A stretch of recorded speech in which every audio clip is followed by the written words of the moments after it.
let's get rolling.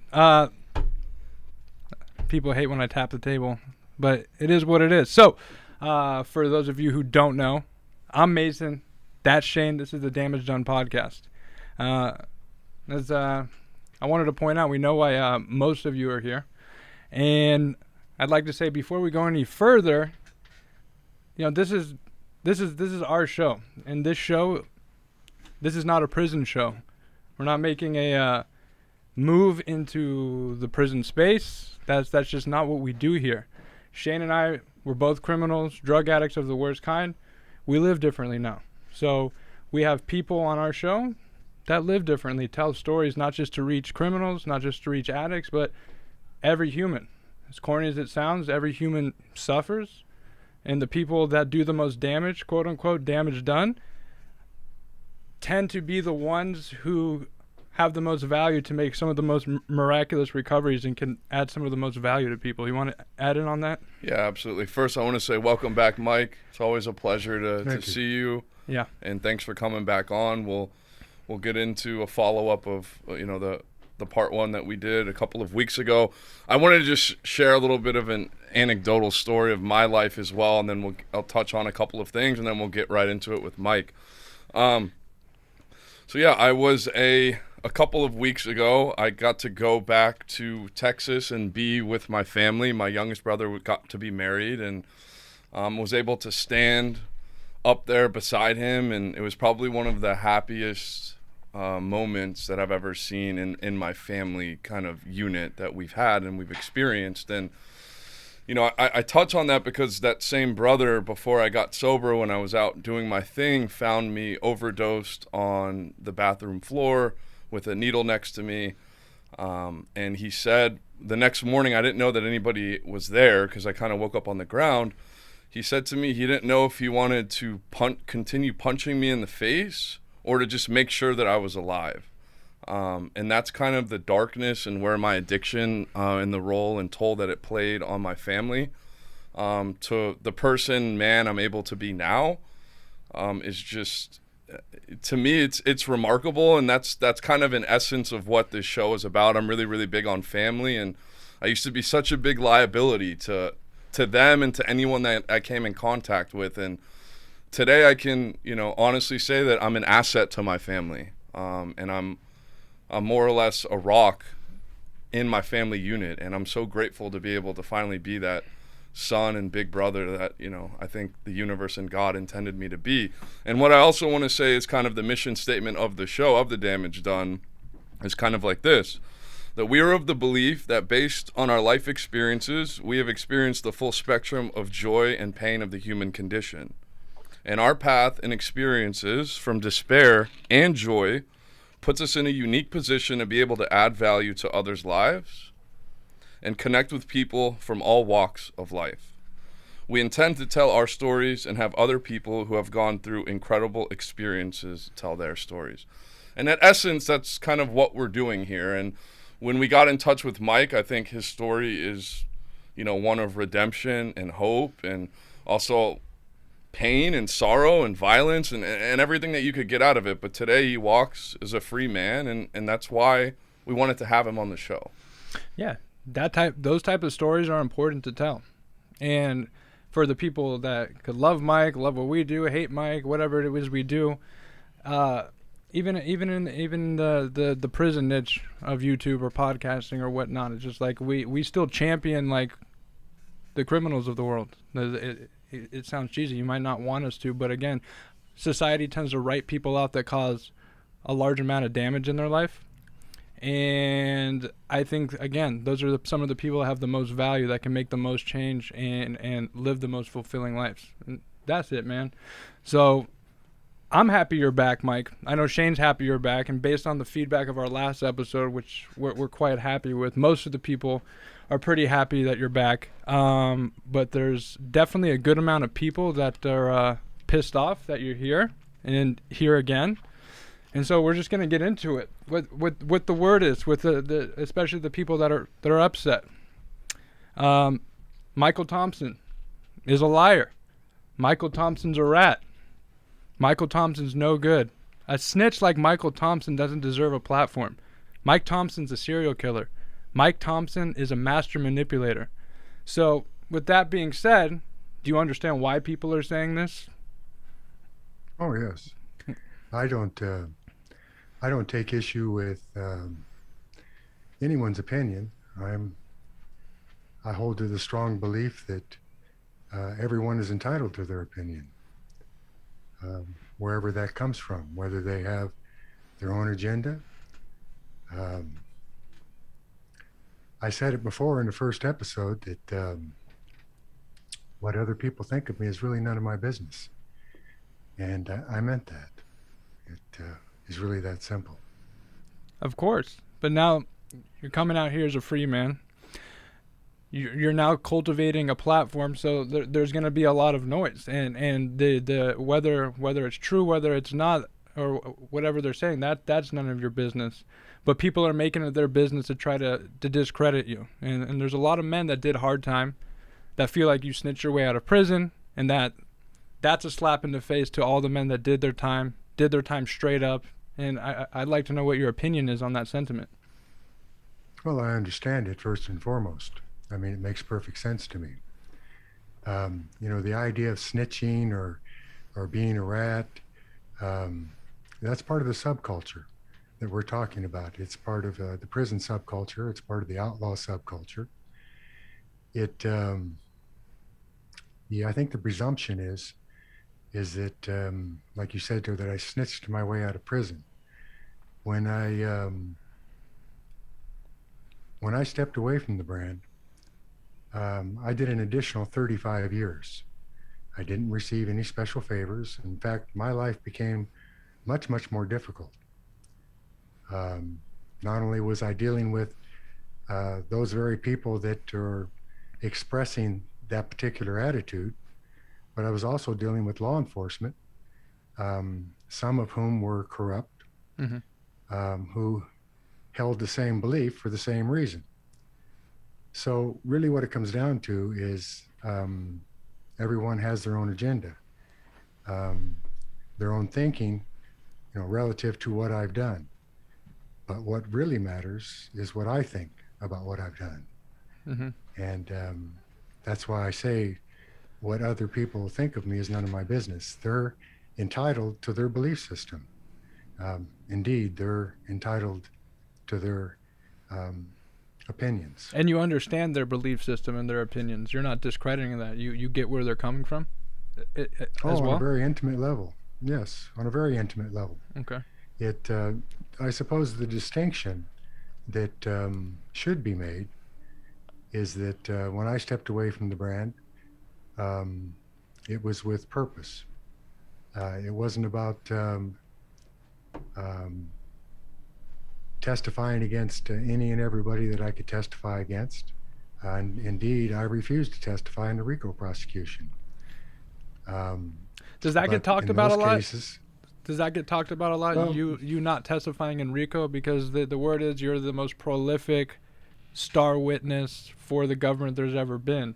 But you would think if that sentiment is or isn't true, I'm not sure. You speak on it, that you would testify in a RICO case. So why didn't you testify in the RICO case? Well, because I was aware of the other individuals who were testifying, and I was aware of what their testimony was, and it was not in keeping with what I believed to be the truth. Okay.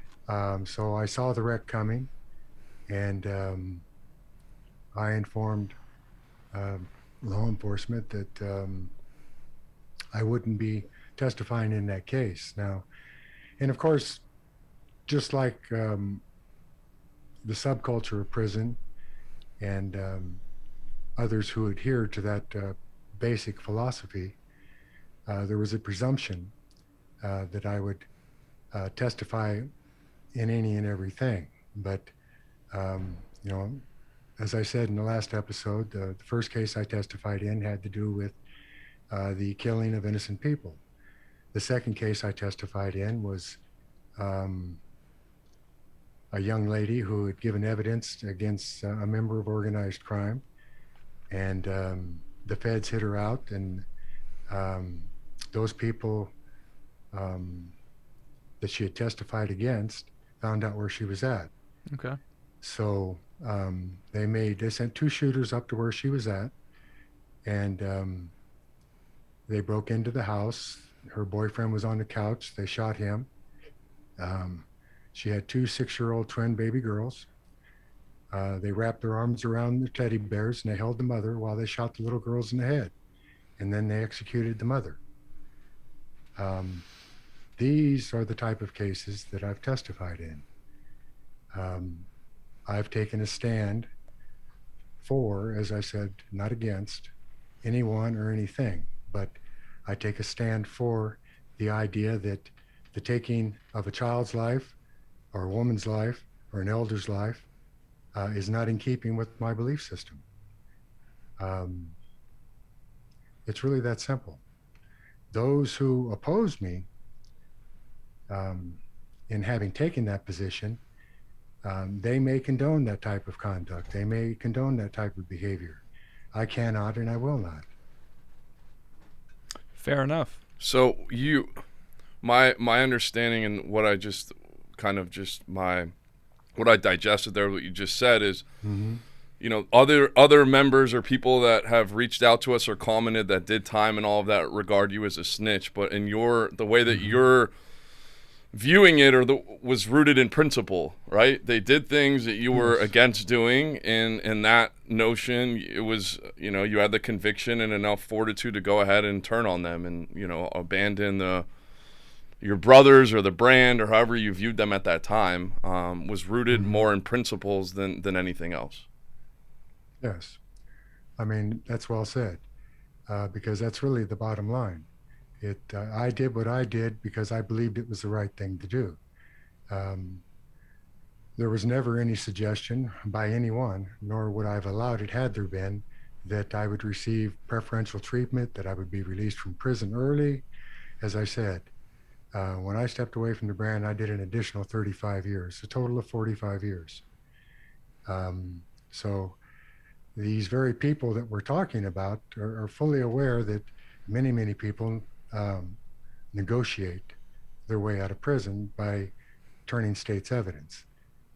That was not the case with me. It's a matter of public record. I've been to the Board of Parole hearings 19 times, and there's never any mention of my cooperation with law enforcement before the board.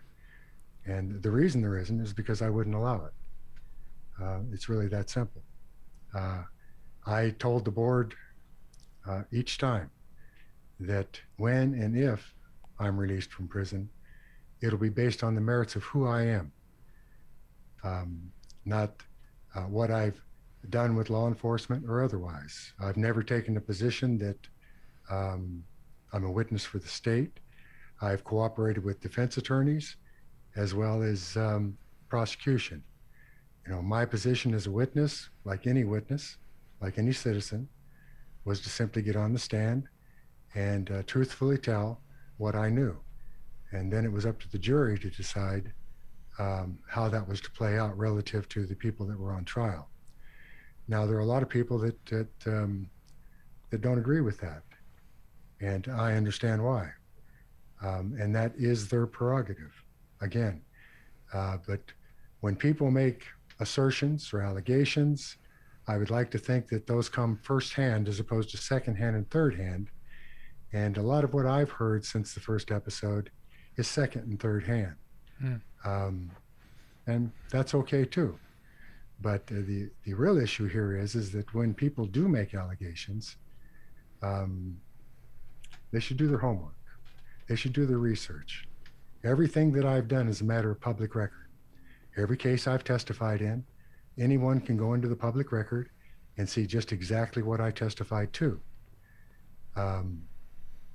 So that's really a no-brainer. Yeah. The real issue for most people is this idea of snitching or ratting.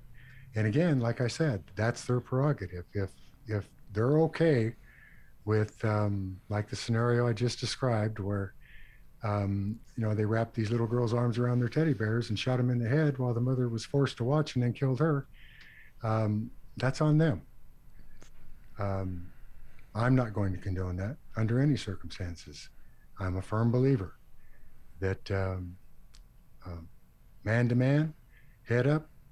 That was the way it always was. And as far as I'm concerned, I still don't have a problem with that. Um, but that's not to suggest that I'm advocating violence. I'm not. Okay. Um, but, the point needs to be made that, particularly in the prison system, um, it's a completely different subculture than most people in the public are aware of. And it can be extremely violent. And I was a part of that violence. And so um, there are certain rules that go along with that. Yeah. When I stepped away from the brand, I had no expectations other than of myself. As long as I was in keeping with what I expected myself to do, that was fine. I was not worried about anyone else's expectations of me. If they had a problem, that's their problem. Absolutely. And we'll touch on a couple more problems, but it's not just a problem so because people need to be answered more than you're giving them answers. But in the last episode, you definitely told a lot of stories, and we are obviously under some us three, we all know that we're under some time constraints, and you have been on this earth for quite some time, and you were in prison for 45 years, which is much longer than I've been alive. So I understand why there wasn't context. One of the issues people had was he's painting himself to look like he's some saint, and this guy is actually much more of a violent, wild person. And one of the main things also that individuals had issues with, as you speak on doing homework, is what initially got you put in prison. So the story was a bit different than was said in the court records. So why leave that out, and what is actually the story there?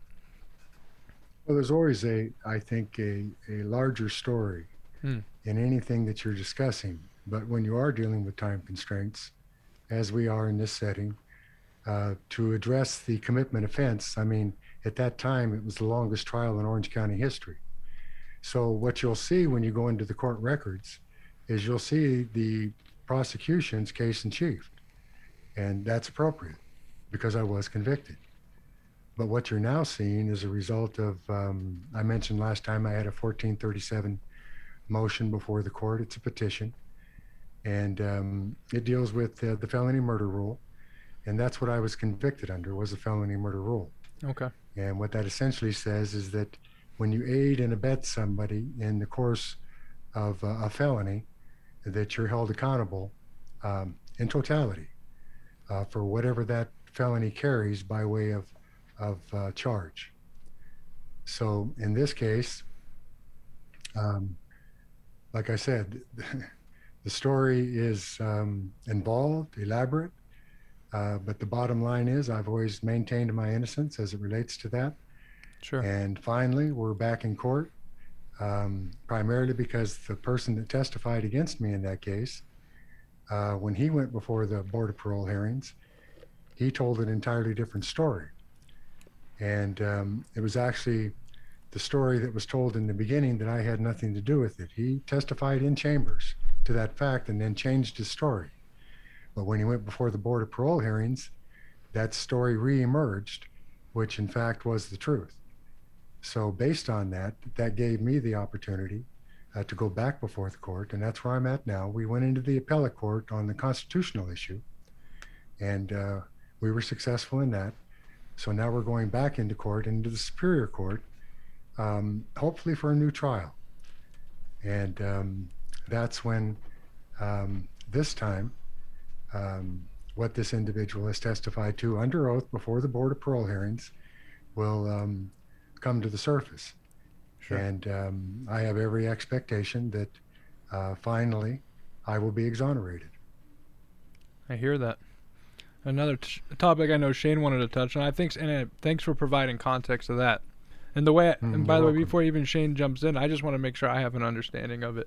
Essentially, what you're saying is to me, it's the people that are doing the research. They read the story based on what the prosecution was, and that story was different from the facts of the case or the truth in the case in this matter. Is that fair to say? It is. I'll just give you a brief example. Okay. The individual I was talking about that testified against me, in fact, said that there was no kidnap plot, that I ran off with one of the victim's wives. Yeah. And that was the motive behind the killings. But when he testified before the parole board, what he said is that the very two individuals that were victims of that murder approached him to participate in a kidnap against the little girls. That never came out in court, but it did come out before the Board of Parole hearings. And now that is a very, very significant factor. Absolutely. If in fact what he testified to is true, and I believe it is, then the idea that I manufactured a kidnap plot to run off with a woman is shown to be completely false. Fair enough. Yeah. Want to hop in on this one? Sure. Next point. Mike, yeah, another thing that came to light is that when you told the story of Lieutenant Johnson, and you challenge a lot of people to look up some of, that correctional officer and the things that happened, there was no record of a Lieutenant Johnson ever being killed in the line of duty. Why is that? Well, that's something that I can't actually answer. All I know is that I was told by law enforcement at the time that Lieutenant Johnson was killed. Now, whether or not that was in the line of duty, I don't know. I was simply told by Hayward Barnett, who was the detective sergeant in charge of the detail I was working with at the time, that that particular group had killed Lieutenant Johnson, and the suggestion was that the reason they had was because of his involvement in that melee that occurred in which I was involved. And of course, that brings up another issue relative to that. None of what I was talking about there as it relates to that melee was I involved in alone. Yeah. Now, I've reached out to individuals that were there that actually are still alive, and they asked me not to use their names. Now, initially, when they got back to me, I just told them what I was going to do, that I was going to tell the story, and did they have a problem with that? And they said they didn't have a problem with it, but that they prefer I not use their names. Yeah. But again, the way you're... sorry, go ahead.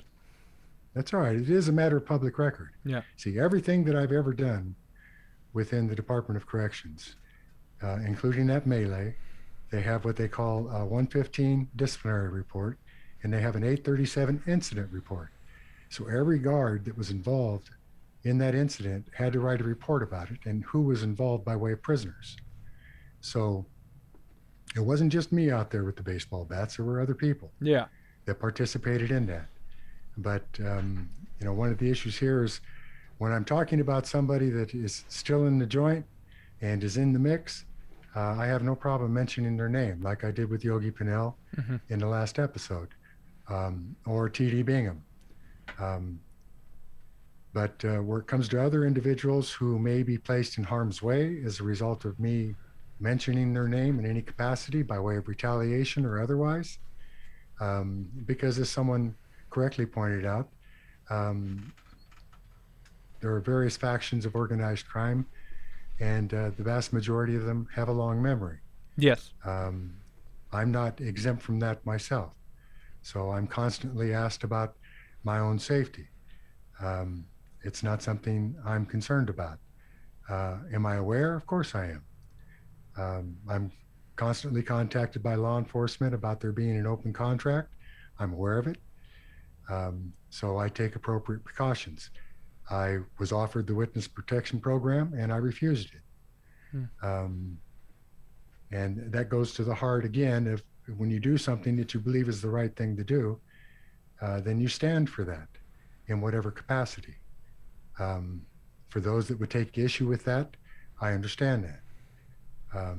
But I'm going to live my life just like anybody else. It's that simple. No, I hear that. And I appreciate you providing context. I mean, it's not that I know you enjoy the story. I enjoyed the stories and whatnot. It's rather, if you're looking back on it, it's rather Bruce Lee. Like, we all know that you're not Bruce Lee. I mean, I know you're not Bruce Lee. And I would think that the people watching know you're not Bruce Lee, but for some reason they're up in arms about that. They're like, look at this guy. He's taken out 7 trained assassins. And then all of a sudden he's going out and he's wreaking havoc on these people. How dare he say these things? Mm-hmm. And they're like mad at us because you're telling the story, and it's just like, hey man, again, time constraints and everything you just explained.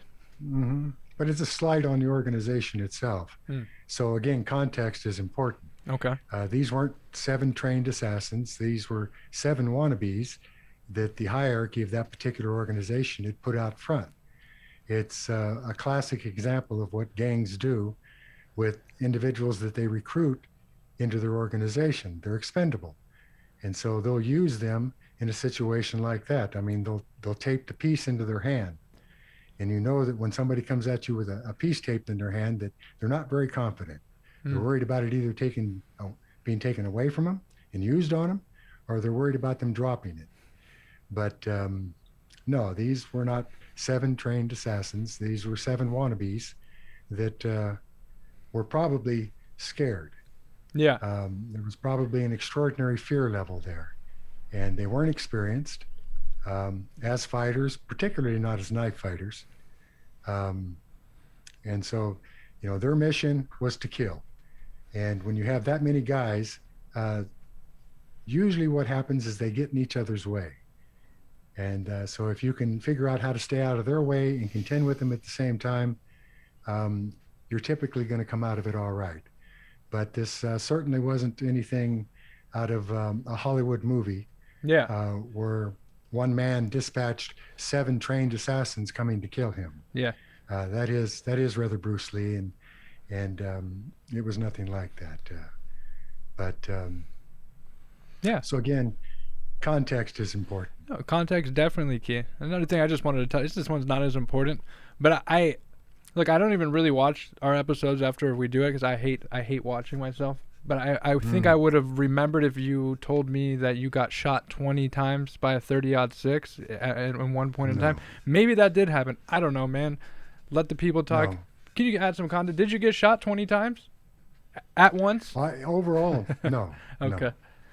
No. The most I've been shot at one time was 5 times, and that was with a shotgun. And that was at point blank range, and that was T.D. Bingham and myself out on the yard. We were in an altercation, and we both took 5 rounds from a shotgun at point blank range. And I'm sure he still has all the lead in him just as I do. It's actually very difficult to take an x-ray of me because of it, because all the lead blocks the x-ray. So I've got him throughout my face and up and down my body. And but the larger rounds, like with the 223, that's a sniper round. It was, I think I said in the last episode, it was invented for the purposes of passing through a person. And the reason for that is that when someone would come out and help the person who had been shot, that would allow the sniper to hit somebody else. So the 223 it's a hot round, but it was developed for that reason. 30-06 is something entirely different. Okay. The amazing thing is when I was shot with it, it went through the flesh of my leg. It didn't break bone, which is unusual, but it did drop me like a sack of potatoes. And again, keeping this in context, Sure. it's a matter of public record. Each and every time that I was in an altercation, I received 25 115s, and there were 25 837 incident reports written behind those 115s in a course of 4 years. And all those were violent. All those involved knives. All those involved shots fired. And I certainly wasn't the only one shot. No. That's for sure. But the dynamic associated with that just changed drastically. It's one of the reasons when they built the new prisons, they built the shoe yards in a wing shape. That's so that they could control the very thing that they had been unable to control previously. We had a yard that was 150 feet long and 50 feet wide. The walls that surrounded it were 50 feet tall. And so everyone knew, in order to survive, shots being fired. And sometimes there were as many as 4 gunmen up on that wall. And, sometimes you got hit by ricochets as opposed to a direct hit. Mm-hmm.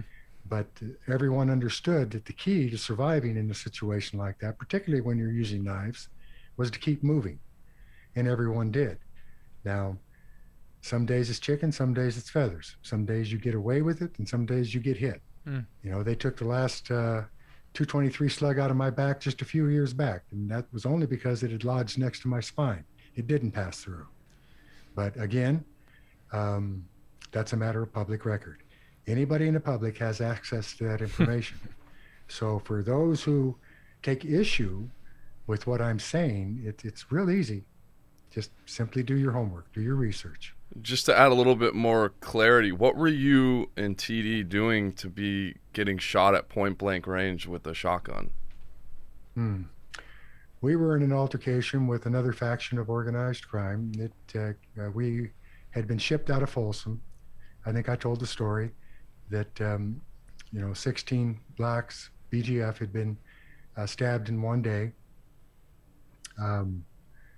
They attributed the majority of those to me, but there were other people involved. TD being one, Spotsburg being another, and Bobby Moore being another, in addition to other individuals. But they saw us four as the leaders associated with that particular melee. They just brought the National Guard in to shake down the yard with metal detectors, and so everyone thought all the weapons were gone, but we had smuggled buck knives in. But I'll switch away from that because that's an entirely different story. And they shipped us to San Quentin. When we got there, we had learned that individuals of another faction of organized crime were going to move on an individual that was an associate of the brand the next day. They were told not to do it. They did it anyway. So TD and I went out to the yard, and we engaged those individuals in combat. As a result of that combat, each of us took, primarily because we were atop our assailants. Our assailants were underneath us, and we had them down. And so we both had our backs to the gunman who was using the shotgun. And he was very proficient with that shotgun. And we each took 5 rounds in the back at point blank range. So that resulted in a potential war between that faction of organized crime and the brand. And so that created a whole new dynamic, of which generates another story. Which is? So far as how we alleviated that war. We use the subpoena process oftentimes.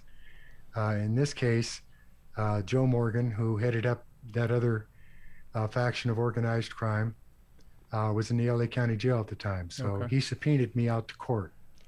And I took the bus down, but when I got down to LA, they wouldn't let me in the jail. So they sent me over to Chino, Palm Hall, which was the hole. And so once I arrived at Chino, we actually subpoenaed Joe from LA County Jail over to Chino.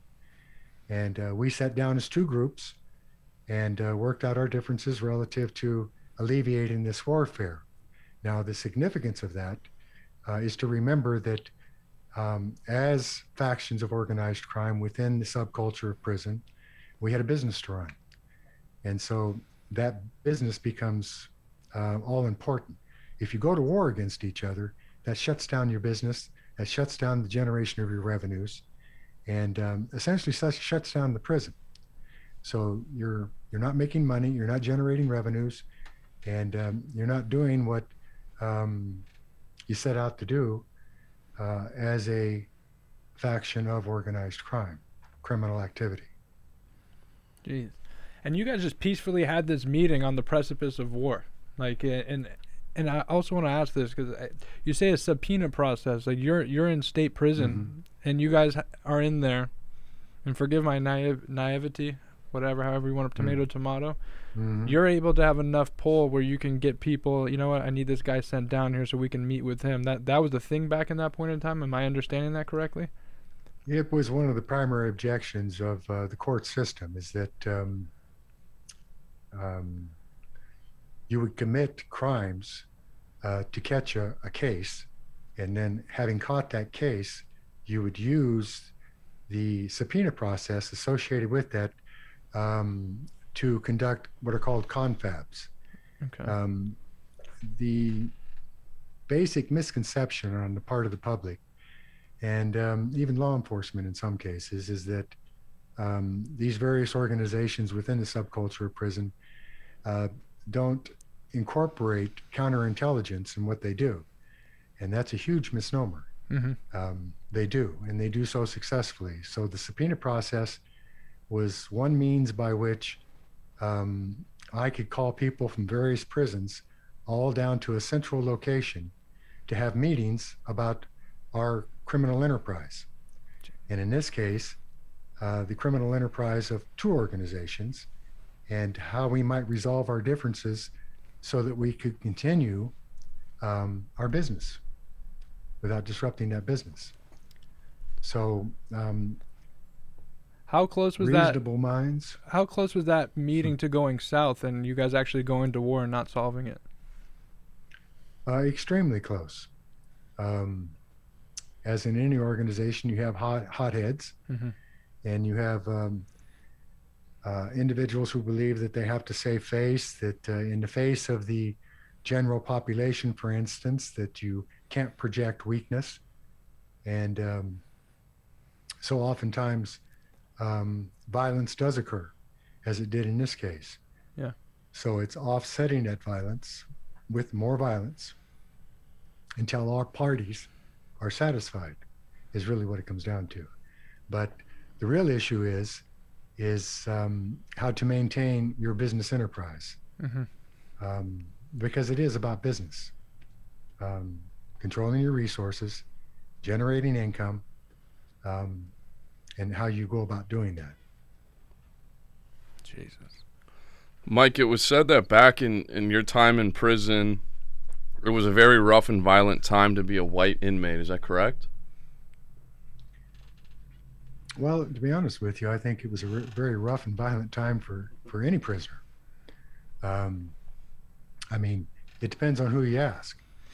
If you ask a white man, you'll probably hear that. Yeah. But the same can also be said. In the 70s, we were still coming through the civil rights era. There was a lot of activism going on. And so it was understood in that capacity.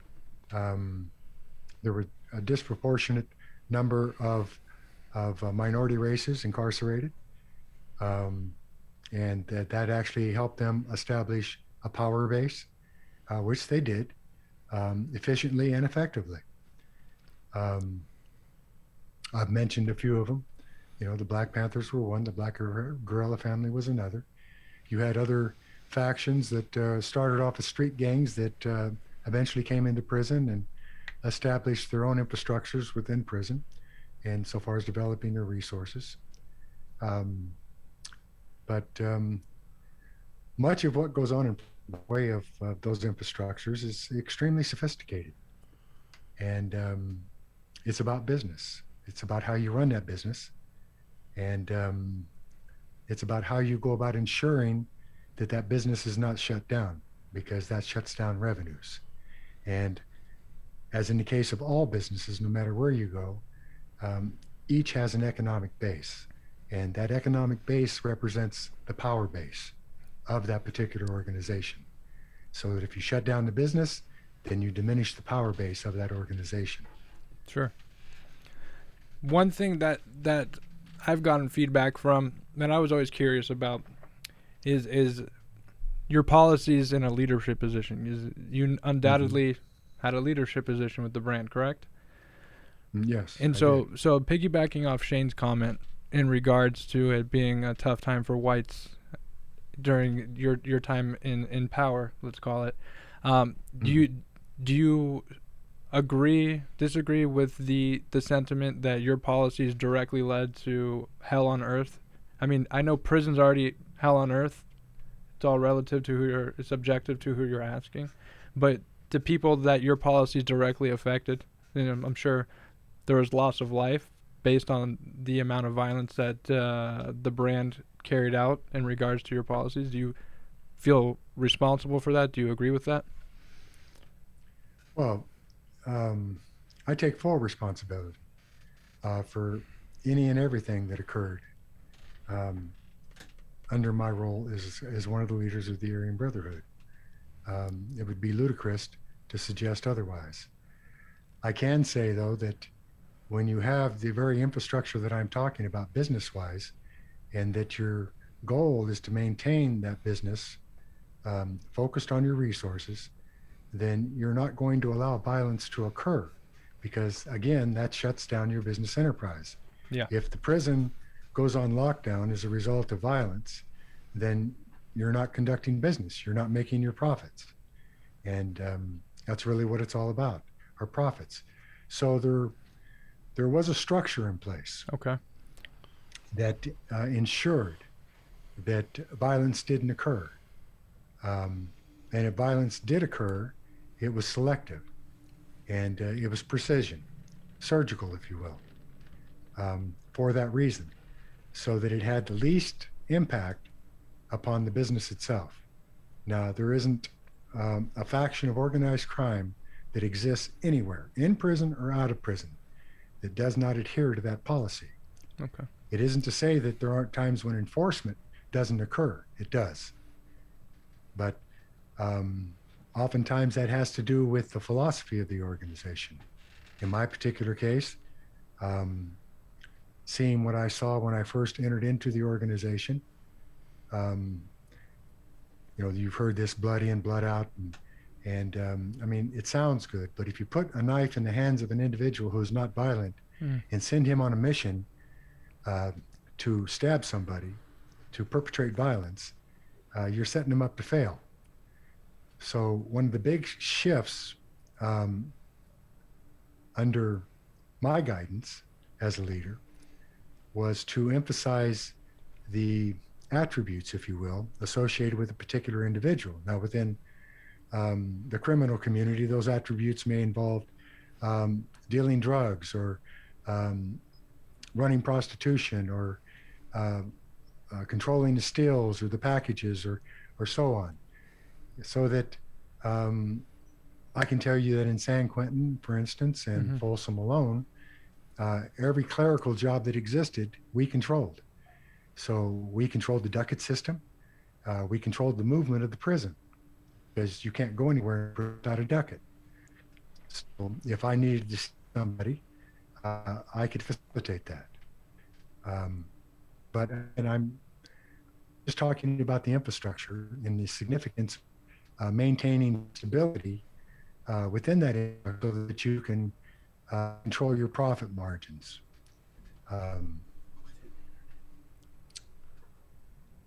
That's really it in a nutshell.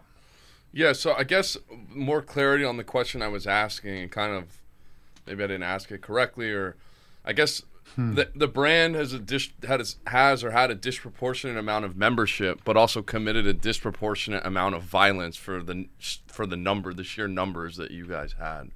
And so I guess a better way to ask it would be, Okay. was it harder for you being white in there, and that's why you guys banded together? And I know in the past you said one of the main things about being in the brand and you rising up in the brand is that each one of the members is an alpha male, and if shipped to another yard, would be able to control his own environment. So I guess Yes. that kind of segues back into the question that I was asking. But we can move on because go ahead. You can answer that. I can just very briefly. Sure. That idea of an alpha male is oftentimes taken out of context, but the term is used to identify a caliber of individual, particularly within the subculture of prison. So where the brand was concerned, there were very few of them, but each and every one of them had the capacity to go to any prison within the system and control that prison by themselves. That was a requirement. And those that were striving toward becoming a member cultivated, that capacity within themselves. And there's a certain skill set that goes along with that. And a part of that skill set, of course, is the ability to commit extreme and extraordinary violence by yourself. Um, and That's usually the case. So that while those individuals are the ones that are committed to that course of action, the rest of the population is not. And that's the distinction between the two. And then I want to ask a question that's a little, I guess that's been pondering in my mind. So one thing I'd like to know is you mentioned that you grew up native with, the horses and the land and, the elements and the spirit. How was it that you came into prison? And I know that you've touched on wanting to control your environment. You just alluded to kind of, I guess maybe it was the alluring nature of the brand or AB when they recruited you.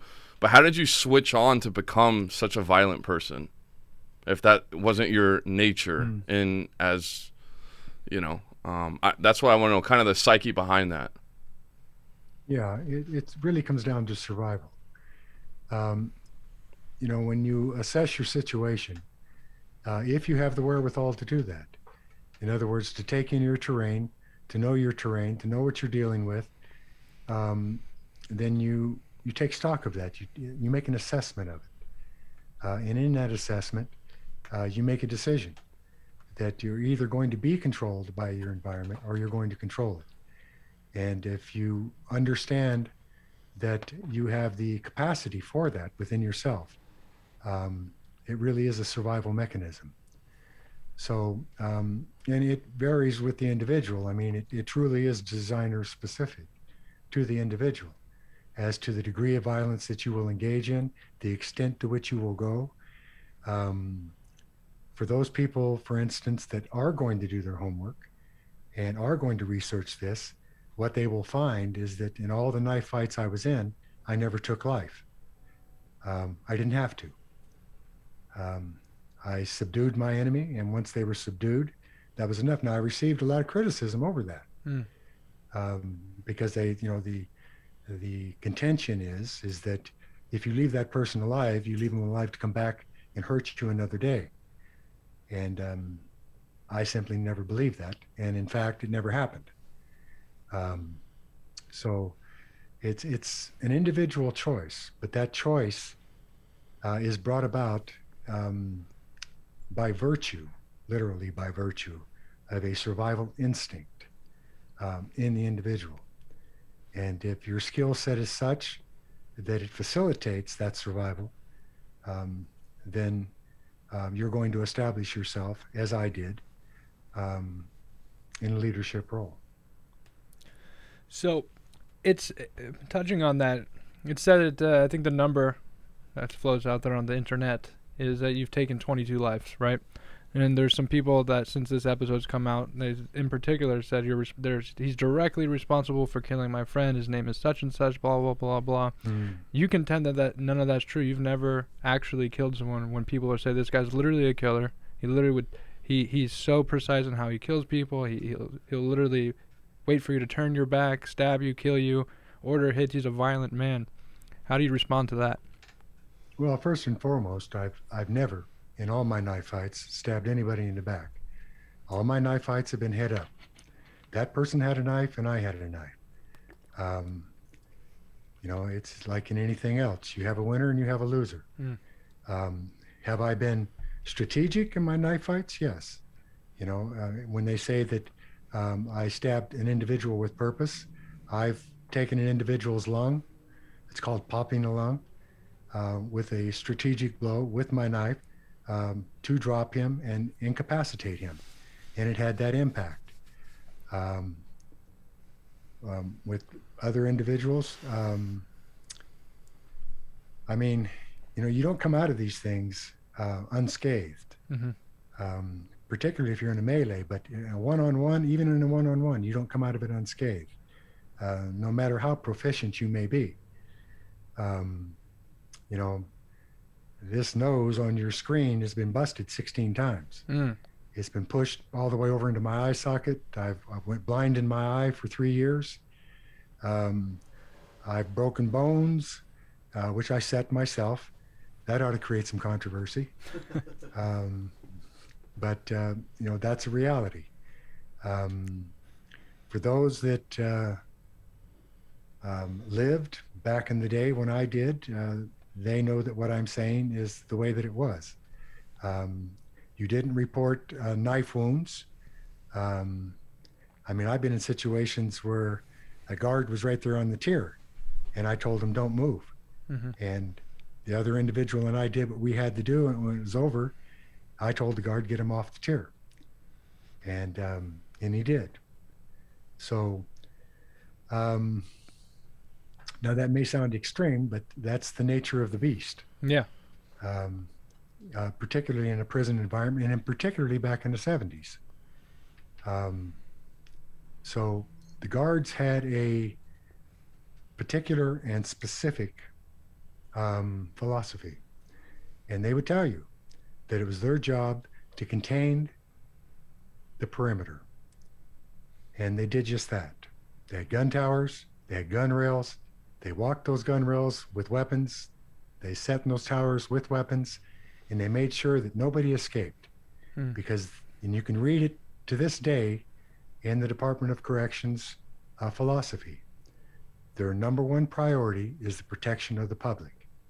And that means that they do not let anybody that is confined within a prison escape from that prison. And that's their primary role.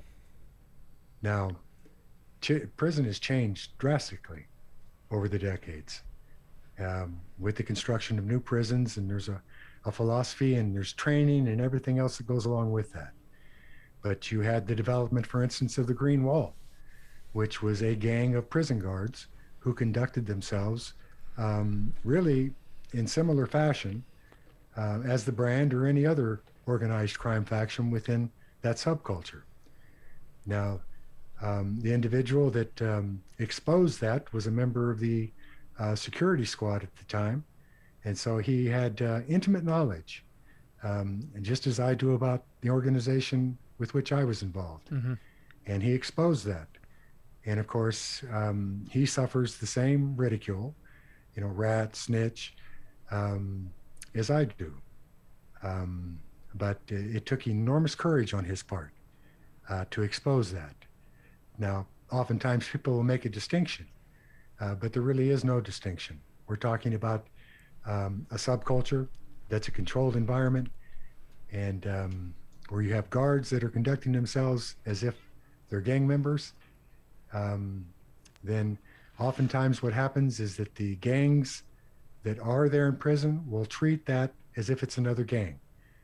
The difference is that they've got to step up because they've got a license to do it. They've got the intelligence, they're in control, they have the weapons, and so it creates an entirely different situation. So I want to ask a quick question, two questions. First and foremost, to paint a clearer picture. So you would be getting in these knife fights and you would get stabbed. Whoever else that you stabbed might be maybe having to go to the hospital infirmary, but you would just go back to your cell and just triage in there with stab wounds? Yeah, typically it depended. If just throw some duct tape in there. If duct tape was available, probably. Yeah.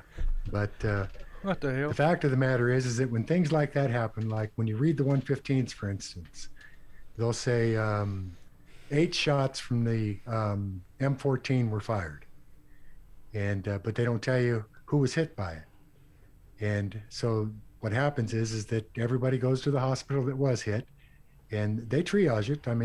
Actually what they do is they take a probe and they probe the wound, and if it hit nothing vital, if there are no broken bones, then essentially they send you back to your cell. And that in and of itself is another point of dealing with adversity. The contention is that those individuals that put themselves in that situation to maintain control over the prison and the population put themselves at risk, and whereas the general population wouldn't do that. Sure. So that's a matter of coming with the territory.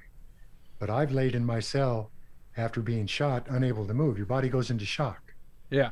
And they had a slot in the bottom of the door, and they would slide your tray in, and it'd take you about an hour to roll over and put your face in it, and eat what you could, and take you about another hour to roll back over, and you've broken out in just a profuse sweat, and it's very painful. And in the cell I was in, there was only a hole in the floor, and pretty soon you feel the little feelers of the cockroaches that have come up out of that hole in the floor crawling across your body, and you can't even lift your arm to brush them off. So what I did is I named them. And the fuck? So I gave each one of them a name. They would come up and they would eat the food off my face, and they go back to their hole. But that is really no big thing, but it does require discipline. Yeah, I think so. It's wild. Does. Yeah, so it's fair to say you've taken some damage in prison. It's another thing that just came to mind that we didn't touch on, but people are just so outraged, man. They're just so mad. There's one comment in particular, which is kind of funny because I like the UFC. I don't know if you like the UFC, but the lightweight, the former lightweight champ, now Khabib, okay, his last name is hard to say. He's undefeated, and sort of like, who's this guy? He thinks he's Khabib. He's 29-0 undefeated, and he never loses. I mean, you take some damage, you ever find yourself on the losing end, or are you Khabib of prison, undefeated? Well, it's not a question of it. It depends on who you ask. Yeah, really is what it comes down to. I mean, I came out of a situation where I had my nose pushed into my eye socket, my skull cracked, I went blind. But that wasn't at the hands of another prisoner. That was at the hands of staff. And, that was a result of 3 men that I'd been in an altercation with that had to be medevaced out of that location. I was laying on the floor, and the helicopter pilot that was medevacing them out drop-kicked my head. Jeez. And so, I mean, I've broken bones. The damage has been a lot. I mean, it's I could go on all day telling war stories. I'm not a great fan of telling war stories. I know, and that's actually I do mean to cut you off because I think it's important to talk about that. People up in arms about that, like, oh, you guys could have gotten into this part or that part, like, because these people are, I guess, the brand it's like they took a course on it and they know all these things, and they're so mad we didn't ask things. But it's so funny, they think they know what we should do or how we should go about it. You actually don't like the war stories, and you're only telling the war stories to give context, and that's simply it. Am I wrong? Well, you're not wrong. The thing to understand is that there's always a much broader picture and a much broader story associated with that. I am not an advocate. Any man who's ever been engaged in the type of violence that I've been engaged in, I think naturally does not like to talk about it. I mean, where's the value in that? I mean, I've been on yards where I drove up to the yard and went out to the weight pile and was just standing there and heard people telling stories to one another and realized that the stories they were telling were altercations that I had actually been involved in. They're telling your stories? And yes. And there's a lot of people that like to do that. And that's okay. I don't have a problem with it. More power to you. But I think that with the type of violence that I've been involved in, and particularly when you go back to the point that I made the decision to engage in that type of violence for survival reasons, it's not something that you're proud of. Certainly I'm not. But I am glad that I survived. And I did it to the best of my ability. I mean, again, one must draw the distinction. It's an individual choice as to what you do and how you do it. Sure. But no man that I know of that's ever been involved in the type of violence that I have enjoys talking about it, is certainly not going to boast about it. And, excuse me, the last thing I want to do is glorify it. Absolutely. That's never my intent. On the contrary. Yeah. That's not our point here too. It's important to give context to how violent of a person you were. I mean, of course, it's spicy and it draws people in, but to me, in my opinion, it gives context to a transformation. Because you no longer live that way. You're not proud of it. You're not happy about that. And I think that's important to talk about. So sorry to let those people down that don't want war stories. Maybe when you come out with your show, you'll talk about more war stories and more context. But this is not that. But I do want to touch on some other stories. We've talked about a lot of violence here, but things you were able to get away with. This one blows my mind. There's a story about you smuggling a gun into Tracy. What's up with that? It's true. Again, the individual that was involved in that, I asked his permission to disclose this. He doesn't have a problem with me disclosing it, but he just doesn't want me to mention his name. But yeah, we brought a 38 Smith & Wesson into the institution in a box of shells, and I made a silencer for it. A suppressor is really what it was. You're not going to silence a revolver, but it was a suppressor. And the plan was, during the warfare with this particular faction, this group, is that I was going to go into each unit. There were 4 units, and execute 6 individuals in each unit. That was the actual plan. The blessing is that I didn't get a chance to carry that out. But I was up against enormous odds. We all were. And we had an administration that was actually helping that faction. And so we were looking for something that would have a striking effect, a striking impact, that might even be so striking that it would bring the press in and alleviate some of that power structure, because it was extreme. I mean, the administration was prosecuted along with this organization. They were subject to the first RICO prosecution, and the members of that administration were prosecuted right along with them. So the plan was, at any rate, to bring the gun in.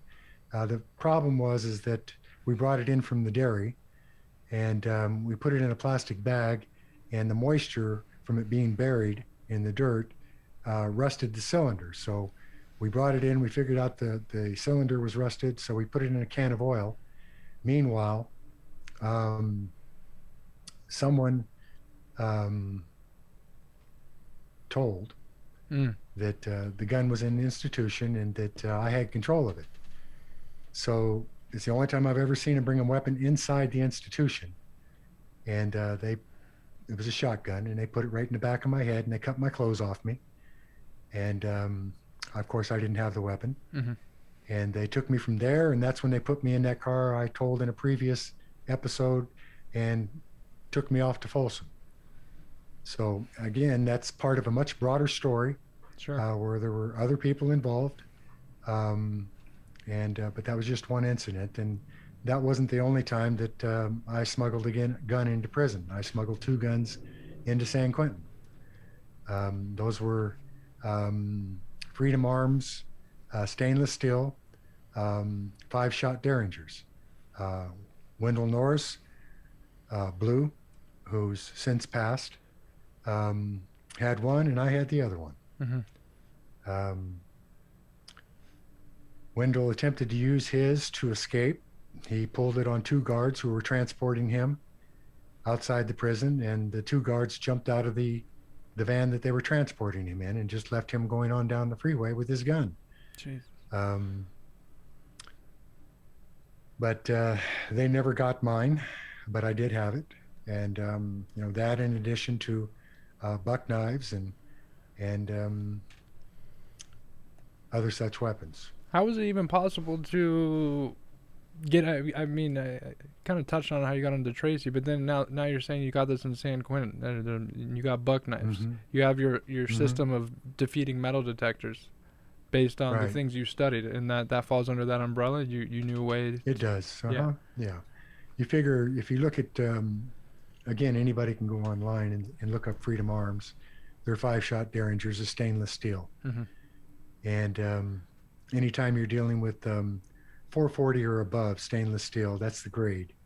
The purer the alloy. So it's a matter of insulating that from the electrical eddies in the metal detector penetrating that and disrupting the magnetic flux and setting it off. So it can be smuggled. The gun can be smuggled just like the buck knife. Hmm. They're actually they're approximately the same size. And so, um, yeah, that was another time Sure.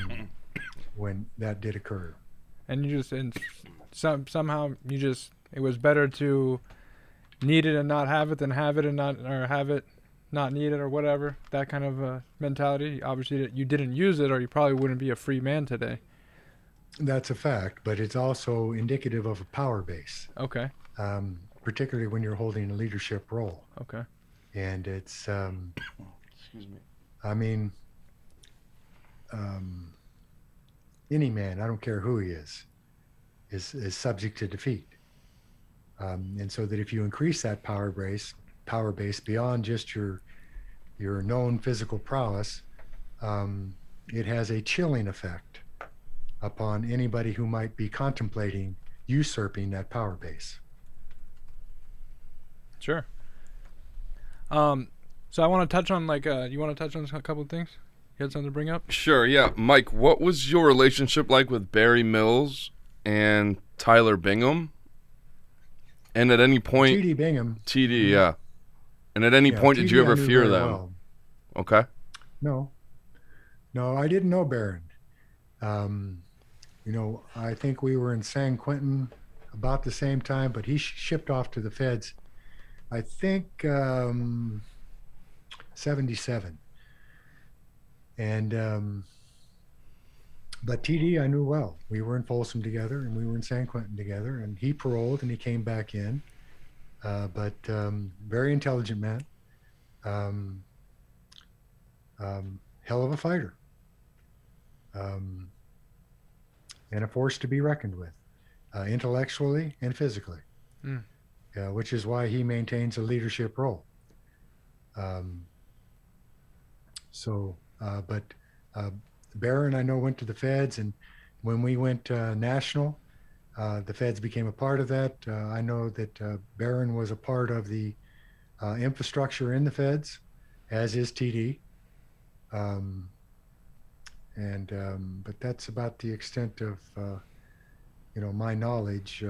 Like I said, I know TD a lot better from personal association and having stood back to back with him on the yard in confrontations. And that was a frequent thing? You guys fighting alongside one another? Yes. Interesting. Just out of my curiosity, this is kind of a little off topic, but you're clearly quite a violent and feared man. But I want to know, maybe it's easier for you to admit it now, maybe not then. But was there an inmate at any point in time in there that you feared, that was a force to be reckoned with, that it caused some sort of fear or caused you to be more on guard? I don't believe so. It's not a question of being fearless. It would be ludicrous to suggest that. Okay. I think every human being is subject to fear. It's how you deal with fear that makes the difference. And by that, I simply mean that in the face of adversity, if you react based on fear as opposed to respond based on a skill set and the experience that you've acquired in mastering adversity, that's the distinction, and that's what makes the difference. Sure. So you cannot, in my opinion, exist within a subculture like that and embrace fear on any level, particularly when you're dealing with spontaneous situations. And that's where your conditioning in every capacity. Sure. Experience is probably one of the best. The first time, for instance, you're involved in a melee on the yard, everything happens very, very quick, and it's hard to keep up with.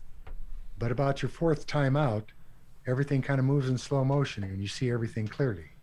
And that's that experience kicking in. The mind has a virtual reality, so it no longer has to take in certain aspects of the yard and individuals. It's already there in that virtual reality. Sure. So that's actually very beneficial Yeah. in dealing with whatever adversity you're dealing with. So you dealt with you deal with those adversities. The main adversity, in my opinion, beyond all the violence, and we'll shift over back to the transformation and give more context what you're doing now. But the adversity of spending the rest of your natural life in prison and then getting out, right? So the lead up to that, for almost your whole life in there, 45 plus years, you thought you're never getting out. I would like to discuss the actual internal experience of your release, kind of what led up to it, and then the actual moment that you knew you were getting out, what that was like, and then what it was like when you first stepped outside of prison after 45 years. Well, again, context I think is important.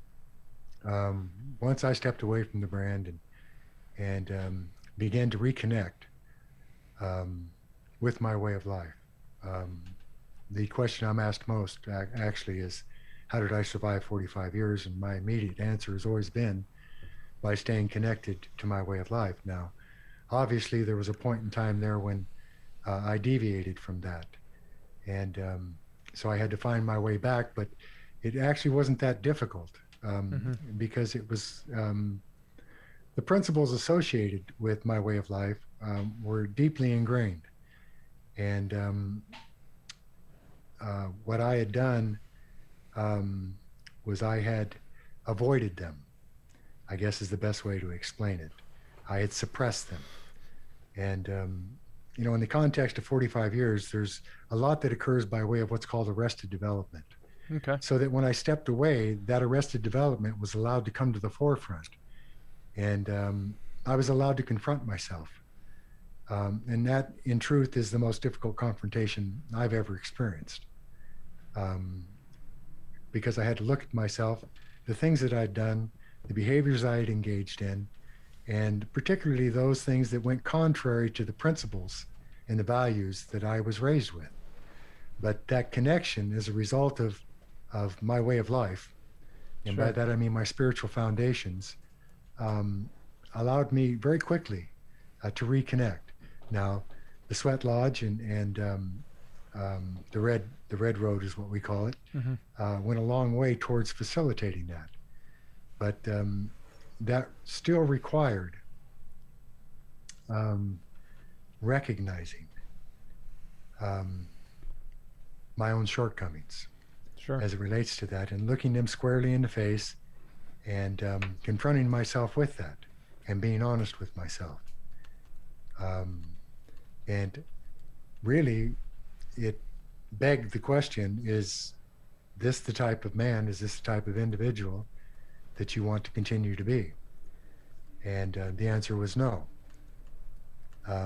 So whether you're dealing, as in my case, with extreme and extraordinary violence, or you're dealing with addiction, it's all relevant.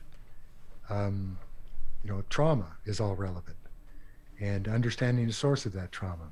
It's actually what moved me toward looking at life more holistically, which were actually my original teachings.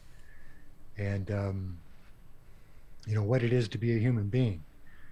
But what I found more so than anything else in making that transition, and it is a point of transcendence. Okay. That you engage in. That becomes critical towards self-awareness. And it's not a question of being selfish, just simply self-awareness. What you believe and why you believe it, what you think and why you think it, what's the basis for that? And then answering the question, and then making the choice. Because ultimately that's what it comes down to, is choosing. Sure. Your path, your course of action, whatever it's going to be, choosing. And if you can make that choice based on what you understand your code to be, as it relates to values and principles, and if there is a sense of morality within you, what that is. But that process right there facilitates, by way of experience, if you allow it, humility. Because I very much believe that humility can't be taught. In fact, when I went before the parole board that resulted in my release from prison, the commissioner, his name was Randy Grounds. He was a former warden. He was what we call an old schooler. And during the course of the hearing itself, um, I just simply spoke my truth. Mm-hmm. I didn't try to rationalize. I didn't try to justify. I just simply stated the way things were. The very discussion that we've had this evening relative to survival, mastering adversity, and everything that comes along with that, being confronted with certain things and choosing not to condone nor be associated with that. Mm-hmm. And that clearly, I think, given his experience, resonated with him. But as in the previous 18 hearings, at this 19th hearing, I had no expectation that I would be granted parole. Mm-hmm. So that when he did grant me parole, it was overwhelming. I'm sure. But the thing I most remember about that is that they sent me out of the room, and they had Mr. Grounds had the guards place me in a holding cage. And then once everything was cleared away, he had me brought back in. And as I walked into the room, he extended his hand and he shook my hand and he said, I need to tell you something. And he said, I would appreciate it if you would listen to me. He said, you're a very humble man. He said, if you will embrace that humility daily, you won't have any problems out there in the free world. And I understood immediately what he was saying. And that humility is all important. But again, I want to stress that I don't believe that it can be taught. It's not something that we make a part of our curriculum or anything else. It's for the individual to decide, how they feel about themselves, how they feel about their surroundings, how they feel about the rest of humanity. And if they can find love and peace in their heart, and if they can project that in any capacity, the result is typically humility. Sure. And that's just, some people refer to it as wisdom. I think wisdom is the same thing. It comes from your life experiences. You see, I've been on this earth 7 decades. Mm-hmm. And I still consider myself a child. When I go before my elders and my elders speak, I keep my mouth shut. Because as far as I'm concerned, they have something significant to say.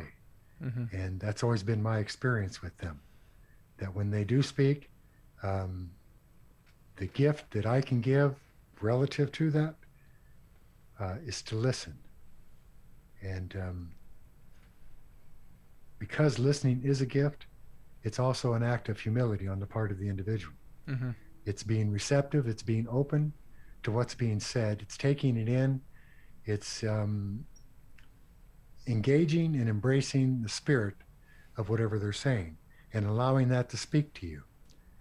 And that, in sum, is a point of redemption. Okay. You see, redemption isn't about, in my opinion, forgiveness. Redemption is about making amends in whatever capacity that you're comfortable with and that you're able to commit to. Mm-hmm. Forgiveness comes from those individuals that you've objectified, that you've victimized, that you've terrorized. And I've done all that in a multitude of capacities. So I don't ask their forgiveness. That would be inappropriate. But I do believe that in walking the path that I'm walking, that it exemplifies that redemption. And so it's through my deeds, through my actions, that are the proof, if you will, if anyone's looking. Sure. I personally don't need that proof. I'm content with who I am. I'm at peace with who I am. And so I also believe, I think I should say this, is that redemption is a lifelong goal. Mm-hmm. It's not something that just happens overnight. Okay, I'm redeemed. Now get on with my life. particularly in my case, it doesn't work like that. I've had innumerable people help me over the years. And were it not for their help, I don't believe I would be sitting here today. And so the responsibility on my part is to give back Yeah. in whatever capacity that I'm capable of. Um, and so that's what I endeavor to do. Yeah, and that's what you're doing with Live, Learn, and Prosper. That is in a sense your mission in life and part of your redemption. That's you're giving Well, back to others that are yeah. incarcerated and now to all humans. So very simply, at the risk of sounding like a cliche, It's okay. to live is to learn, and to learn, you see, is to prosper in whatever capacity that may be. It's, prosperity is not about financial gain or economic gain Mm. in and of itself.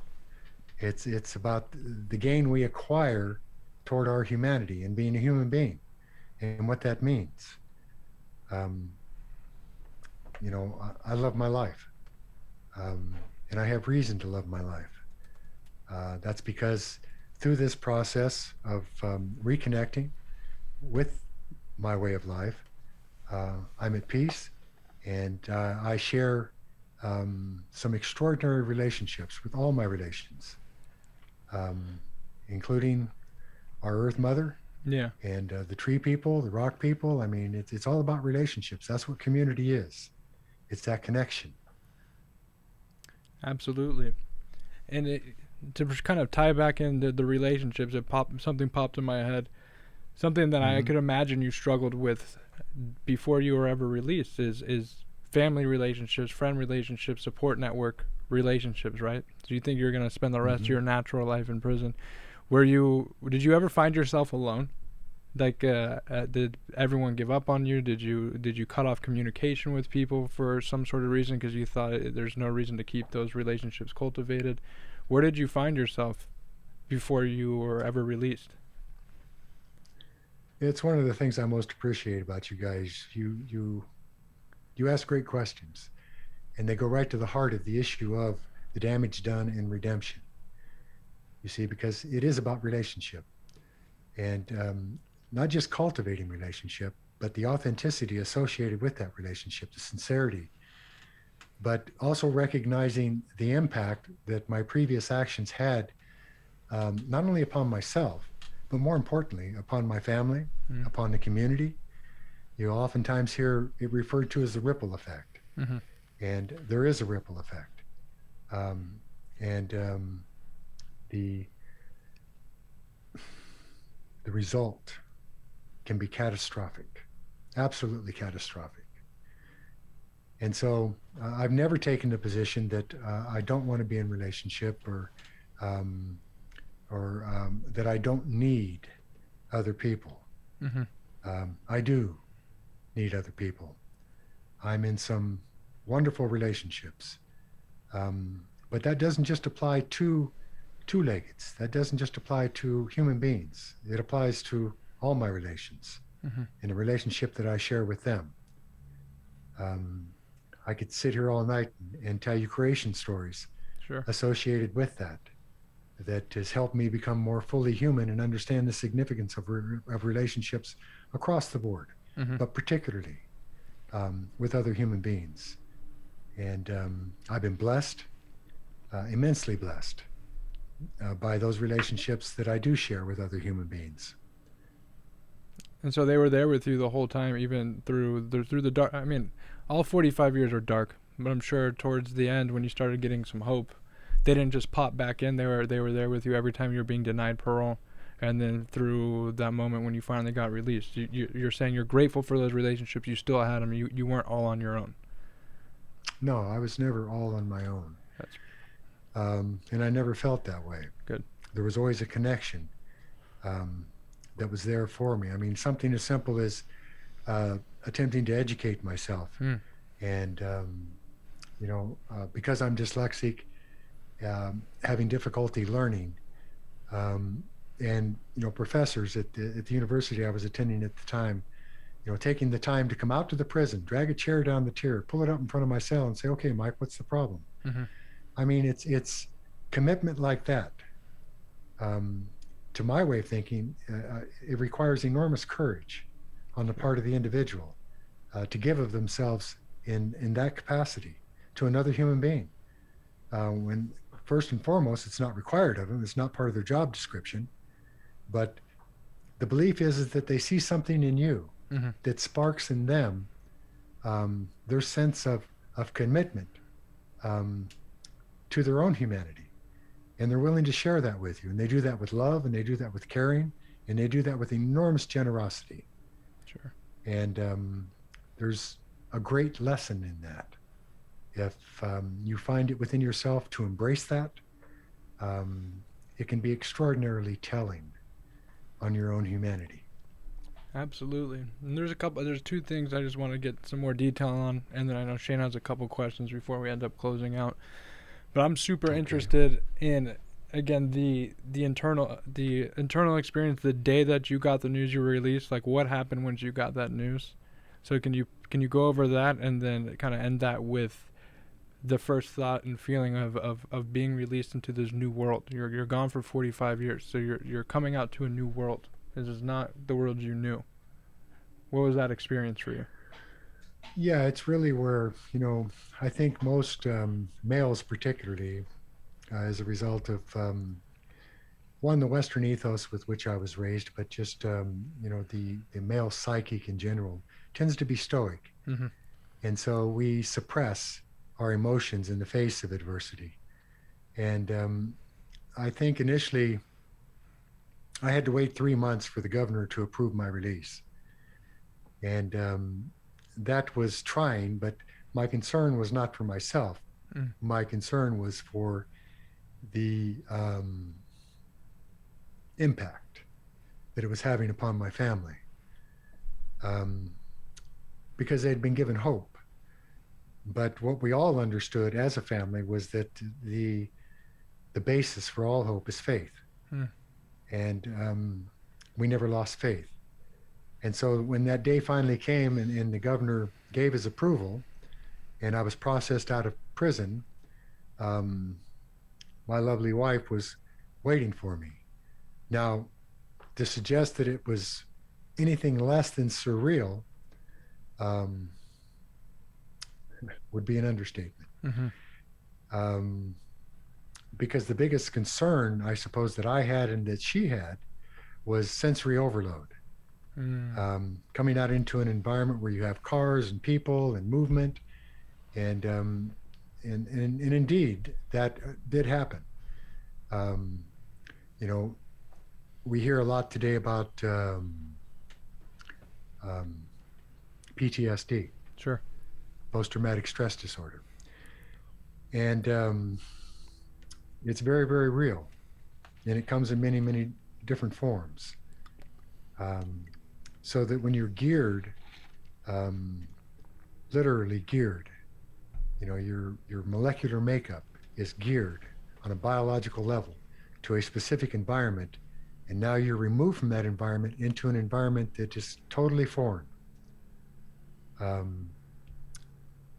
That can be daunting, to say the least. So that's really where that support system comes in. Now, I went into a transitional housing facility, and the blessing there is that again, the people that service that facility, Amity, is a great organization.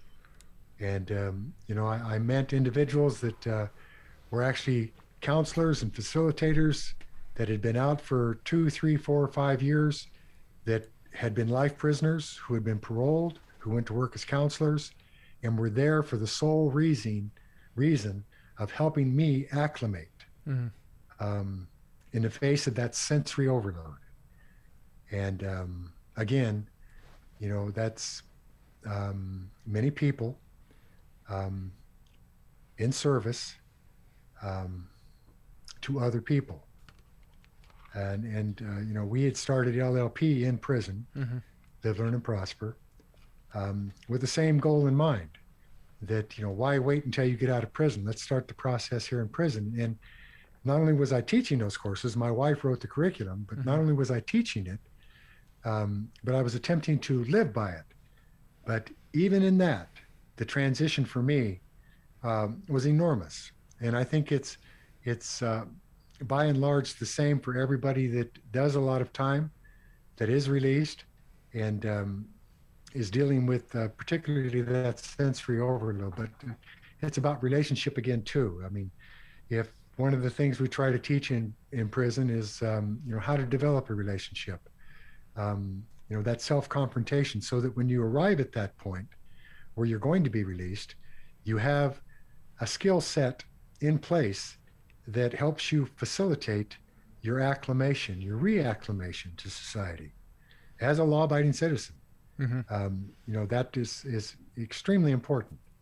Something as simple. I had been out of the system for so long that when I went to get my driver's license, they told me no because they said I was dead. I was no longer in their system. And to this day, I still deal with the same problem with the IRS and other government agencies. So you don't have to pay. So long out of the system. You don't have to pay taxes.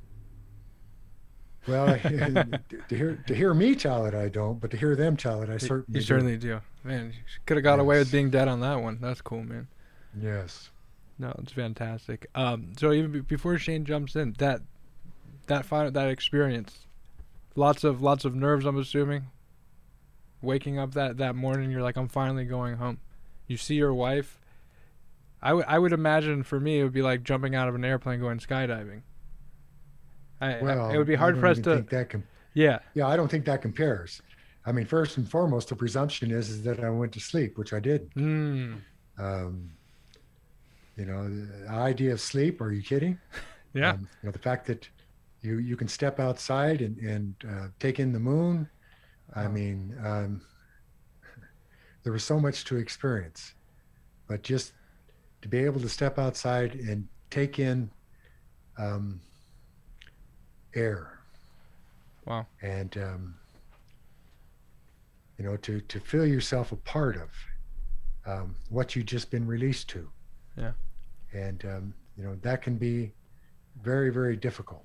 And that's why it's so important to have a skill set in place. Sure. To help you acclimate, to help you help your family, help you acclimate, to help them acclimate to you being home. That's something you don't hear a lot about, but the family has to go through that too. Absolutely. You would think after those many years that they know you, but they really don't. And that's where you get into something as difficult as arrested development. When I went into prison, I just turned 22. So you step out in your late 60s, and all that maturation that could have occurred as a result of your life experiences that any normal human being has in society was not afforded me. So in many ways, I'm like that youngster that went to prison, particularly as it relates to my emotional intelligence, which I was extremely lacking in. I'm again blessed that my wife saw that, she recognized that. And so we took it upon ourselves to work on that together. And through that experience, we make that now a part of what we teach others, because we realize how significant that arrested development can be. Sure. Absolutely. So in closing, I want to say a couple of things. First and foremost, I just want to say, the clarity and the fortitude and the digging deep and the perseverance that you like displayed and did in self-discovery in your own life, I tip my hat to you. Thank you. It's I think it's the road that's less traveled. It's that fully surrendering and the fearlessness behind it. It's amazing. And I'm grateful that we cross paths and you're kind of on this side of the fence now. But one question that I did want to ask is, how did you find your meaning and purpose, or your true north? Which it seems that you have found it, as I speak to you and as I've met you and everything like that. But how did you discover that? How did how did that maturation process occur in your life? The short answer is by fully embracing what love means to me. Mm. And that's all encompassing. Um, I think each and every person, it's designer specific as to what not just love means to you, but what relationship means to you, and what you bring to that, what you're willing to bring to that, what you want to bring to that. And these are all factors, but when you render it all down, for me, it comes down to loving the fact that you're a human being, um, enjoying that, and engaging on every level with that love in relationship, um, intimately, um, by choice. And that for me is really the bottom line. I mean, um, I understand that there are people who don't understand that. Um, I'm overwhelmed by the capacity that we as human beings have for love. Mm-hmm. And I'm a firm believer that if we will simply embrace each other on some level, um, with love, with intimacy, with authenticity, with compassion, with empathy, um, then all of us as human beings will be much better off. Absolutely. You want to follow with that last part you had? Just some actionable steps, just to give some advice to people. Oh, that's, some that's where you kind of wanted to go. I know it's always important. We always want to ask people that are on here. I know that you basically are through your stories. You're giving the suggestions indirectly with some actionable steps to make a change in their life. But I guess what's the most important like baseline actionable step someone could take to just sort of change their perception on how they view the world to get some different results? People are angry, hurt, miserable, scared. All these types of things that put them in a perpetual state of misery. And for me, it's like gratitude. That's some baseline corny stuff that works for me. But what is it for you? Well, I think gratitude is high on the list. I think I said it before that each and every day, I embrace my gratitude because I have a lot to be grateful for. But fundamentally, what it comes down to is that to understand that one size doesn't fit all, Mm.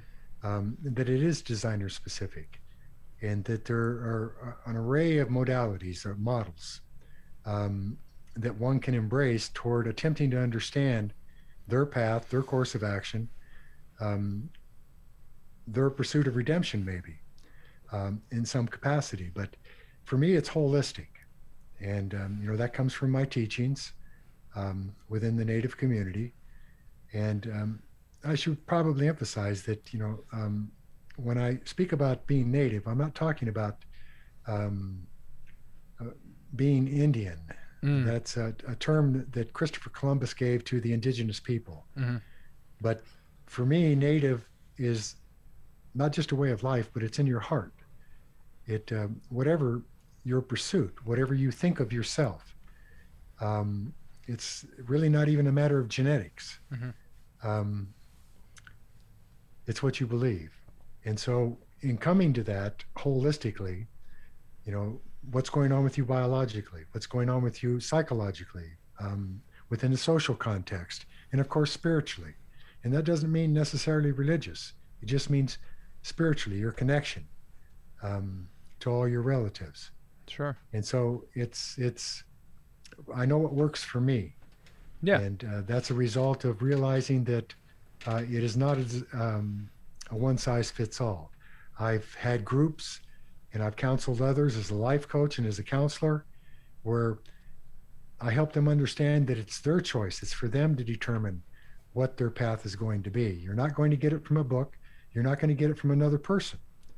You can take ideas and you can take them in and make them your own. Mm-hmm. That's what self-efficacy is. Albert Bandura originated the construct of what it is um, um, to master yourself. Mm-hmm. And it's called self-efficacy. And I do it all the time. I come across people that I admire, and I see attributes and traits in them that I admire, and I think, my goodness, I like that. So let me take that in, the portion that resonates with me, and let me make it my own. And then after I make it my own, let me monitor it and see if it's authentically me. Mm-hmm. And then I bring that in holistically to who I am. And there's a lot of science that goes along with that. But I'll spare you the scientific dialogue or the narrative. Mm-hmm. What's most important to understand is in monitoring yourself relative to what you believe and why you believe it, what you think and why you think it. And then that is the foundation for your belief system. And from that, you evolve in character, but more importantly, in your humanity. Mm-hmm. And the goal, of course, oftentimes what gets in the way of that is trauma. And of course, that's where you get into brain science and in other areas. But Mm-hmm. Within the Native community, we have a saying: there's nothing that happens in the physical world that cannot be remedied or rectified through our spiritual beliefs. And by that, we simply mean our belief system. And I'm a firm believer in that. So what's fundamental in that is, what is your code? What do you believe? Mm-hmm. And why do you believe it? And if you do suffer from trauma, are you willing to make that journey back to wherever that trauma occurred? Absolutely. And well, I'll just leave it at that. I mean, I could go on all night about this. Of course. But I think that's going to be a lot of, I mean, of course, correct me if I'm wrong. It's going to be a lot of the work that you're already doing, but are going to be doing. So let's close with this, man. A lot of people want to know what's next. What's next for you? I know what's next for you. Shane knows what's next for you. But why don't you tell the people, because we know there's people going to be watching. First of all, we're getting your Instagram set up. So you want to be a little more social, right? This is fact? Yes. This is not a rumor. Yes. And as you guys can see, Mike's not here with us, but Mike's got a nice mic there. He's got a little bit of a setup. So safe to say you're coming out with your own show? Yes. And I'd like to emphasize that it's not about me. It's about live, learn, and prosper. And it's about what we advocate by way of the very things that I was just talking about. Yes. Helping others to help themselves. Mm-hmm. So we are a nonprofit, and we will be doing our own video cast and our own podcast. But in reality, when we get into that, I'm looking forward to putting my wife before the camera and before the microphone. Mm-hmm. Because she is an amazing human being. She is an elder. She has a wealth of life experience, working with death row inmates and their families. She's a social historian. One of the things we're going to be doing is we're going to be traveling with our portable studio, and we're going to be taking the social history of America. Love it. But amongst all that, we're going to be posting, and we're going to be writing. We're going to produce a book. We're doing one book right now called Winter Warrior, and Winter Warrior is just what it says. It's making that trip around the sacred hoop of life, till ultimately we find who we are and what's the significance of our own lives. And then I'll be doing a book also about my life story. And we'll be doing many, many other writings. So, and thank you for asking. I appreciate it. I do. It's important to ask about it, Mike, because, I care about what you're doing now. A lot of people, I'm just going to talk about a lot of people because this is my first experience with a lot of people, man. And this is our show, so we're going to talk about it, man. Okay. Are saying that you're just here, you're manipulating, you're doing this and doing that. And as I told you, I don't know what you're trying to manipulate me for. Like, I'm going to get it. What did I say to you? I'm going to walk down the street, get a blow dart to the neck so you could take my Apple Watch? Like, I don't think that's happening. So I think it's important that you're painting this grand picture, though, in all seriousness. It's not just about just Michael, war story, war story, war story. No. There's a grand picture here, and No. that's why I asked that. Because I know you on this level. I understand where all the people that are criticizing you, us, our last episode, they're coming from. But again, they haven't had the interactions we had. Even though they're so short that you wanted to reach across the table when you were sitting there and choke me out, or shank me, or maybe shank Shane. I just that wasn't true, because I think we're cool, unless you're manipulating me, and then the blow dart scenario happens. Fair to say? It is fair to say. I mean, look, those individuals have their own agenda, and it may be to promote their own show, and oftentimes, from what I understand, they're doing that second and third hand. That's their prerogative. I suppose they're attempting to generate their own revenues. Yeah. And I understand that as a point of business. So I get it. Sure. If they take a position opposing me, then that generates contention, which generates excitement. I mean, but the fact of the matter is, you've got a great show, and what you're doing is a great thing. I think you're on a really good path here insofar as what you're advocating and why you're advocating it. Thank you. I think it helps a lot of people. The feedback I've gotten is all positive, and it's not just about me. It's about what you're doing on this show. And, I absolutely intend to draw from my experience with you in developing my own. I think it's a good format. I'm not interested in telling war stories. I'm not interested in explaining to people what the Aryan Brotherhood was about. I'm not going to glorify it. It's my past, but it's a part of my experiences that are relevant to the point of who I am today as a human being. Yes. And as an individual. And that's what redemption is about. If amends means anything, it means that. And I see in both of you that process of making amends, that process of redemption, on your own part, and that process of giving back. It's clear, and I'm grateful for you. Thank you. As are we for you. That was very kind of you to say. And I look forward to any of the work that we could be useful for to you in any capacity that we could help you with going forward. Thank you. And I appreciate you coming on. No, he appreciates you coming on. Absolutely. We're super grateful to have you back again, and so glad that we crossed paths, and we're now friends. I'm grateful to have you. Yes. In my life. I know our new friend and producer Brian is grateful you're on too. You can't see him; he was helping you set up before, but he rather enjoys your stories, man. And we're happy we're gonna get this one out there. That's good.